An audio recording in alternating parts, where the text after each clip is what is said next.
I encourage po yung iba't ibang mga barangay natin na tularan ang Barangay de la Paz, number one. At hopefully one day, ang goal po natin ay maging integrated po ang CCTVs ng barangay kasama po ang ating lungsod. And hopefully this will bring to better peace and order dito sa lungsod ng Pasig. May plan po ba ang city na magbigay ng subsidy para sa mga barangay na wala pang kakayahan, lalo na magdagdag pa ng mga CCTV cameras? Yes, actually kasama po yan doon sa financial aid na binibigay ng ating lungsod sa mga barangay.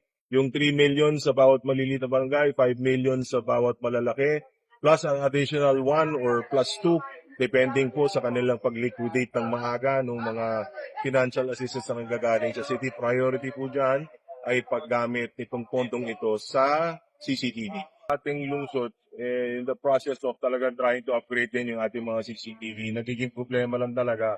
Kasi ang CCTV, ang gamit niya na fiber optic cable. Marami pong mga old wires. Yung nakikita naman natin, no, nagiging problema yung mga lumang mga wire na hindi na po nagagamit, na decommission na pero hindi po inaalis ng ating mga telco, nagiging sagabal po sa ating mga poste, sa ating community. Pag pinutol naman yung mga lumang wire, minsan nadadamay yung fiber optic cable ng ating city. Kaya isang malaking perwisyo at challenge po yan. Pero dito sa Barangay de la Paz, isa sa talagang masasabi kong nakapaka-proud ako sa achievement ng Barangay de la Paz is very well planned at napaka-extensive ng kanilang paglatag ng mga CCTVs hanggang po sa mga liliit na community sa kanilang mga purok-purok.